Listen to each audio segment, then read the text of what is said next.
السلام علیکم، میرا نام محمد حسیب رضا ہے اور آج کی اس ایپیسوڈ میں میرے ساتھ موجود ہیں مسٹر حنان، جنہوں نے سول انجینئرنگ کی ہے یو ای ٹی ٹیکسلا سے 2017 میں۔ تو سب سے پہلے بہت بہت شکریہ حنان بھائی، آپ نے اپنا قیمتی وقت نکالا اس انٹرویو کے لیے۔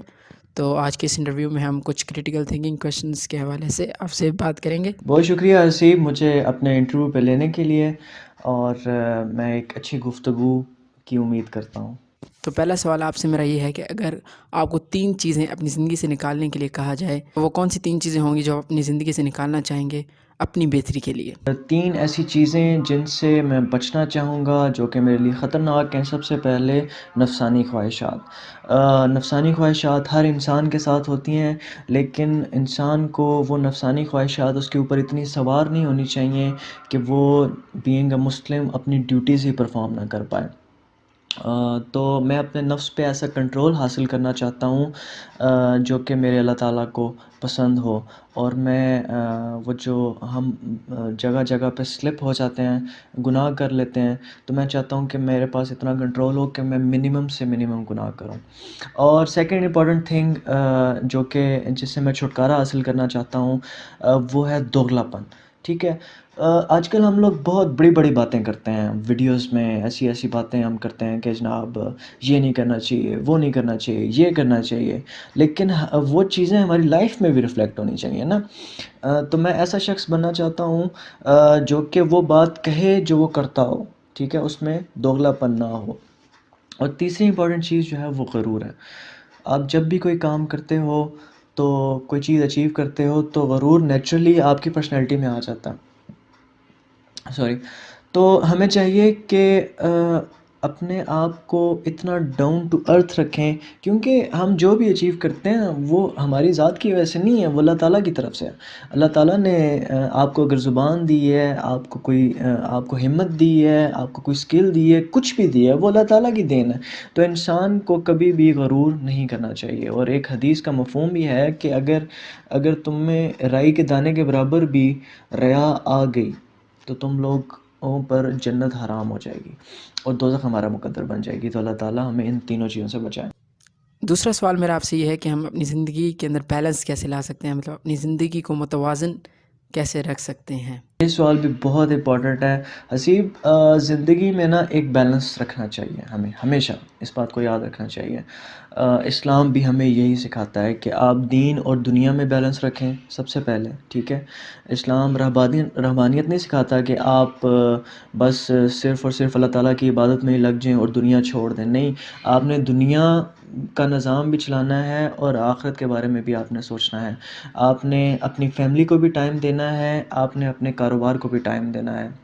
اور آج کل کی جو ہماری لائفس ہیں جس طرح کی، ہم لوگ صرف اپنی جابس کے پیچھے اپنی صحت خراب کر لیتے ہیں۔ تو وی ہیو ٹو بیلنس، اپنی صحت کا خیال بھی رکھنا ہے اور اپنا بزنس بھی کرنا ہے at the same time. Professional life اور اپنی پرائیویٹ فیملی لائف اس کو بھی بیلنس کرنا ہے۔ اسی طرح ہمارے خیالات، ہمیں نہ تو زیادہ کنزرویٹو سوچ کے ساتھ لے کے چلنا ہے، نہ ہی زیادہ لبرل۔ حضور اکرم صلی اللہ علیہ وسلم کی اس پر بڑی پیاری حدیث ہے کہ خیر الامور اوسطہا، سب سے بہترین کام جو ہے وہ ایک میانہ روی کی روش میں اختیار کیے جاتے ہیں۔ یعنی کوئی بھی کام آپ نے کرنا ہے وہ بیسٹ تب ہوگا جب آپ نے اس کو ایک بیلنس طریقے سے کیا ہے، اور جب تک انسان یہ بیلنس اپنی لائف میں نہیں لا سکتا وہ پریشان رہے گا، وہ بہت سی چیزیں اگنور کرے گا۔ تو ہمیں چاہیے کہ ہم اپنی لائف میں ایسا بیلنس لائیں۔ اگلا سوال میرا آپ سے یہ ہے کہ خوشی کی کیا اہمیت ہے اور آپ اس کو کیسے ڈیفائن کریں گے؟ دیکھیں، خوشی کے بارے میں نا ہمیں خوشی کا جو کنسیپٹ ہے اس کو مکمل سمجھنا چاہیے اور پھر اس سے لیسنس حاصل کرنا چاہیے۔ خالی خوشی کو ڈیفائن کرنے کا میرا نہیں خیال کہ کوئی فائدہ ہے۔ اچھا، سب سے پہلے خوشی انسان کو کب ملتی ہے؟ میرا خیال ہے کہ جب انسان کی کچھ خواہشات ہوتی ہیں، جب وہ خواہشات وہ پوری ہوتی ہیں تو اس کو خوشی ملتی ہے۔ وہ خواہش اس کو کسی سے پیار حاصل کرنا، اپنے ماں باپ کا پیار وہ اس کو ملے تب وہ خوش ہو سکتا ہے۔ اس کو کوئی ریکگنیشن ملے، اس کو لوگ پہچانے، اس کو تب خوش ہوتا ہے۔ اس کو وہ لائف میں کوئی چیز اچیو کرے، اس پر اس کو خوشی ہوتی ہے۔ لیکن خوشی اس دنیا میں جو ہے نا، وہ خوشی یہاں بڑے چند لمحوں کی خوشی ہیں، اور اسی طرح جو غم ہے اس دنیا کے وہ بھی چند لمحوں کے ہیں۔ اس پہ قرآن مجید کی ایک بڑی پیاری آیت ہے، انما العسر یسرا، بے شک ہر تنگی کے بعد اچھے دن ہیں، اس کا مفہوم یہ ہے، یعنی ہر برے فیز کے بعد ایک اچھا فیز بھی ہے، اور اسی طرح ہر اچھے فیز کے بعد بھی ایک برا فیز ہے. تو انسان کو سمجھنا چاہیے کہ یہ جو لائف ہے اس میں اچھے اور برے فیزز کا ملاپ ساری زندگی چلتا رہے گا. تو اچھے فیزز میں انسان کو غرور نہیں کرنا چاہیے کہ جناب یہ میں نے اچیو کیا اور یہ صرف میری وجہ سے ہوا ہے. نہیں نہیں نہیں، یہ اللہ تعالیٰ کی ذات نے تم سے اچیو کروایا، تمہارا اس میں کوئی کمال نہیں ہے. اور برے ٹائم میں انسان کو صبر کرنا چاہیے. اور اصل خوشی جو ہے نا وہ یہ خوشی ہے کہ آپ انسان ہر ٹائم خوش رہے اور ہمیشہ ہمیشہ کے لیے خوش رہے. تو وہ اس طرح کی خوشی ہمیشہ ہمیں صرف جنت میں ملے گی. تو انسان کو اس دنیا میں اپنا ٹائم ایسے اچھے طریقے سے اللہ تعالیٰ کے احکام کے مطابق گزارنا چاہیے تاکہ وہ اصل خوشی اور حقیقی خوشی حاصل کر سکے. شکر ادا کرنا کتنا اہم ہے، اور آپ شکر ادا کرنے کی اہمیت کے حوالے سے آپ کی کیا رائے ہے، اور اس کی کیا مثبت اثرات ہو سکتے ہیں ہماری زندگیوں پر؟ دیکھیں شکر جو ہے نا یہ لائف کا بہت امپورٹنٹ فیکٹر ہے. اگر ہم دیکھیں ہماری لائف میں کوئی ایسی چیز نہیں ہے جو کہ ہماری اپنے بلبوتے کی وجہ سے ہم نے حاصل کی ہو. کوئی بھی چیز آپ دیکھ لیں، ہمارے یہاں کے کھانے، ہمارے رشتے، ہماری jobs, everything is either gone by Allah almighty. Allah تعالیٰ نے ہمیں وہ عطا کی ہوئی ہے، یا اللہ تعالیٰ نے ایسے وسائل بنا دیے ہوئے ہیں جن کی وجہ سے ہمیں وہ چیزیں حاصل ہیں. تو انسان کو ہر حال میں اللہ تعالیٰ کا شکر ادا کرنا چاہیے، 5 وقت کی نماز پڑھنی چاہیے، اس کا جو میسج ہے قرآن مجید اس کو سمجھنا چاہیے، اور پھر رشتوں کی قدر کرنی چاہیے. آپ کے ماں باپ آپ کتنی ایفرٹ لگاتے ہیں آپ کو بنانے میں، آپ کو اس اسٹیج پہ پہنچانے میں، آپ کے دوست یار. تو ہمیں ہر وقت شکر ادا کرنا چاہیے، ان کا احسان مند ہونا چاہیے، اور لائف میں ہمیں کریڈٹ دوسروں کو دینا چاہیے. آپ کوئی بھی چیز اچیو کریں اس کا کریڈٹ آپ اللہ تعالیٰ کو دیں، کیونکہ اللہ تعالیٰ اگر نہ چاہتے تو وہ کام آپ سے سر انجام نہ ہوتا. اسی طرح ان لوگوں کو کریڈٹ دیں جن کی وجہ سے آپ اس مقام تک پہنچے ہیں. اور آپ کے سوال کا دوسرا پارٹ کہ ہم اپنی زندگیوں میں کیسے یہ شکر اور احسان مندی کو لا سکتے ہیں، تو اس کا بہترین حل یہ ہے کہ آپ کے پاس جو ہے وہ لوگوں کو دو. ٹھیک ہے، اگر آپ کے پاس مال ہے تو وہ ان لوگوں کو دو جو ضرورت مند ہیں. اگر آپ کے پاس کوئی اسکل ہے، آپ کے پاس کوئی نالج ہے، اسے کنوے کرو. یہ طریقہ کار ہے کہ اللہ تعالیٰ کا جو احسان ہے آپ پر، آپ اس کو منتقل کر رہے ہیں اور آپ شکر گزار ہیں کہ اللہ تعالیٰ نے مجھے یہ چیز نوازی ہے تو یہ باقیوں تک بھی پہنچے. اگلا سوال میرا آپ سے یہ ہے کہ اگر کوئی آدمی پریشان ہے یا تنہا محسوس کر رہا ہے سوسائٹی لوگوں کے پریشر کی وجہ سے، تو آپ اس انسان کو کیسے موٹیویٹ کر سکتے ہیں؟ آپ اچھا، یہ بہت امپورٹنٹ ہے. جو آج کا دور چل رہا ہے نا، یہ ڈپریشن کا دور چل رہا ہے، یہ پریشانی کا دور چل رہا ہے.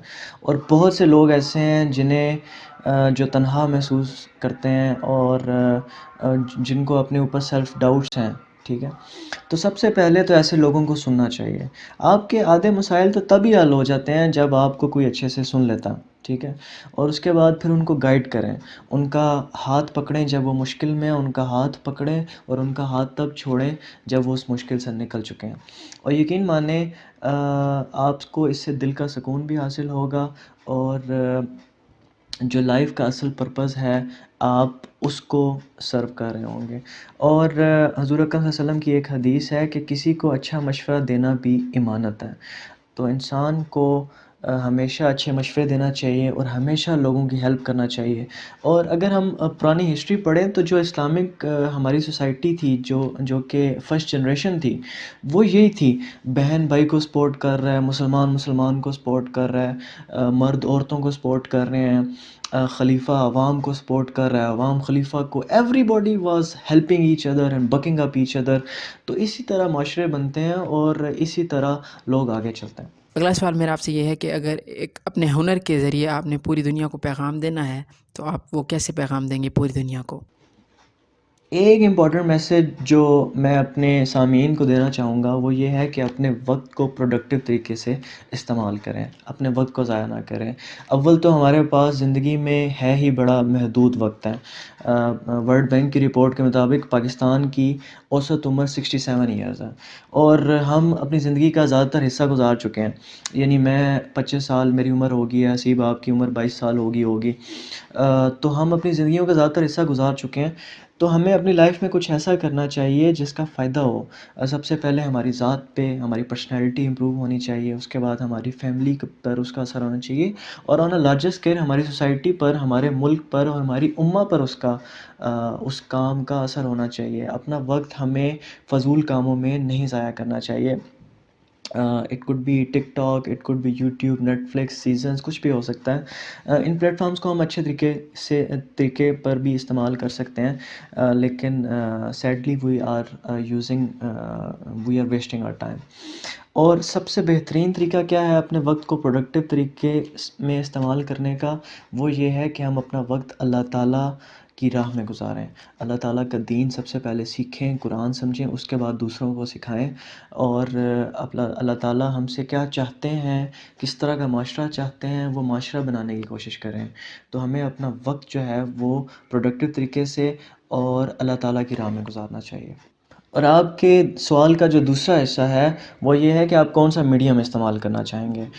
میں سب سے جو امپورٹنٹ میڈیم اس ٹائم سمجھتا ہوں وہ سوشل میڈیا کو سمجھتا ہوں، اور الحمدللہ میں یوٹیوب چینل بھی چلا رہا ہوں کلک اینڈ ہیلپ ایجوکیشن کے نام سے، جس میں یہی آئیڈیاز لوگوں کو کنوے کر رہا ہوں کہ اپنا ٹائم جو ہے وہ پروڈکٹیو اور اللہ تعالیٰ کی فرما برداری میں گزاریں۔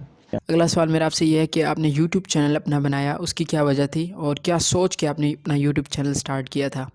جی بہت اچھا سوال کہ میں نے یوٹیوب چینل کیوں شروع کیا۔ اچھا حسیب، میں بھی نا تمام جو لوگ ہیں ان کی طرح اس نتیجے پہ پہنچا کہ ہمارا معاشرہ صحیح ڈائریکشن میں نہیں جا رہا، اور ہمارے معاشرے میں کوئی نہ کوئی چیز فنڈامنٹلی رانگ ہے۔ تو اس کا سلوشن کیا ہے؟ اس کا سلوشن یہ ہے، جو میں اس نتیجے پہ پہنچا کہ ہمارا معاشرہ تب بدلے گا جب ہمارے لوگوں کے خیالات بدلیں گے۔ اور جب میں نے پھر حضور اکرم صلی اللہ علیہ وسلم کی لائف پہ غور کیا تو میں نے یہ چیز فائنڈ آؤٹ کی کہ حضور اکرم صلی اللہ علیہ وسلم نے بھی پہلے صحابہ کرام کی ایسی کراپ تیار کی تھی جن کے دماغ میں ایمان اتر چکا تھا، جن کے انر سیلف میں ایمان اتر چکا تھا، اور اس کے بعد ایک ریولوشن آئی اور پورا عرب جو ہے وہ مسلمان ہوا۔ تو ہم اگر معاشرے کو چینج کرنا چاہتے ہیں، اسلام کی طرف آنا چاہتے ہیں، تو سب سے پہلے ہمیں لوگوں کو کنونس کرنا ہوگا کہ آپ یار سب سے پہلے قرآن مجید کو تو سمجھیں۔ جب لوگ قرآن مجید کی طرف آ گئے تو آپ کا کام ہو گیا، کیونکہ دنیا کی سب سے بڑی ہدایت قرآن مجید میں ہے۔ میرا کام صرف اتنا ہے کہ لوگوں کو قرآن مجید کی طرف لے کے آنا، سنت کی طرف لے کے آنا، حدیث کی طرف لے کے آنا کہ یار آپ یہاں آؤ، آپ یہاں سے اسلام کو سیکھو، ٹھیک ہے؟ اور انشاءاللہ میرا پرپز فلفل ہو گیا۔ آپ ایک charity organisation click and help کے نام سے چلا رہے ہیں، تو اس کی کیا وجہ ہے اور وہ کیوں آپ نے بنائی تھی کلک اینڈ ہیلپ آرگنائزیشن؟ اس کی کیا وجہ تھی اس کو بنانے کی؟ جی الحمدللہ ہم ایک چیریٹی آرگنائزیشن چلا رہے ہیں جس کا نام ہے کلک اینڈ ہیلپ، اور دنیا میں بہت سے ایسے لوگ ہوتے ہیں جو کہ صرف اپنے بارے میں سوچ رہے ہوتے ہیں، اور بڑے چند لوگ ہوتے ہیں جو کہ دوسروں کے بارے میں سوچتے ہیں اور معاشرے کا درد سمجھتے ہیں، لوگوں کے احساسات سمجھتے ہیں۔ تو الحمدللہ میں بڑا خوش نصیب ہوں کہ میرے ادارے میں ایسے لوگ موجود ہیں جو کہ ہمارے اس مشن کو سمجھتے ہیں اور لوگوں کو سرو کرنا چاہتے ہیں۔ بیسیکلی سب سے پہلے میں چاہتا تھا کہ میں معاشرے میں کوئی پازیٹیو کنٹریبیوشن دوں، ٹھیک ہے؟ اور یہ آئیڈیا 2014 میں میرے ذہن میں آیا تھا۔ میں نے اپنے جو قریبی دوست تھے انہیں بتایا کہ یار میں اس طرح کا کام کرنا چاہتا ہوں، لیکن بہت ٹائم لگا اس آئیڈیا کو ایک فنش پروڈکٹ میں بننے میں، لیکن دیر آئے درست آئے، اور الحمدللہ ابھی ہمارا ادارہ ایک بہت زبردست طریقے سے فلرش کر رہا ہے۔ لیکن وہ چیز جو کہ انیشلی لوگوں کو سرو کرنا مقصد تھا، وہ ایونچولی مجھے پتہ چلا کہ وہ مقصد وہ میری بیسیکلی ڈیوٹی ہے، اور اب یہ میں اس کو اپنی رسپانسبلٹی سمجھتا ہوں۔ یہ ایسی چیز نہیں ہے کہ جو صرف ایک میرا گول ہے یا ایم تھا کہ میں یہ کام کرنا چاہتا ہوں، نہیں، یہ میری رسپانسبلٹی ہے اور یہ میری ڈیوٹی ہے کہ لوگوں کو میں سرو کروں، ادروائز میری لائف کا کیا پرپز ہے۔ اچھا، یہاں پہ سوالات کا سلسلہ ختم ہوتا ہے. بہت بہت شکریہ حنان بھائی، آپ نے اپنا قیمتی وقت نکالا اور بہت ہی اچھا لگا آپ سے بات کر کے. اور تھینک یو سو مچ حسیب، آپ نے مجھے اپنے انٹرویو پہ بلایا اور بہت اچھا انٹریکٹیو سیشن ہمارا رہا، اور انشاءاللہ میں امید کرتا ہوں میں آگے بھی آپ کے ساتھ بات چیت کرتا رہوں گا. السلام علیکم ورحمۃ اللہ وبرکاتہ. بہت بہت شکریہ، جزاک اللہ، thank you so much, stay blessed.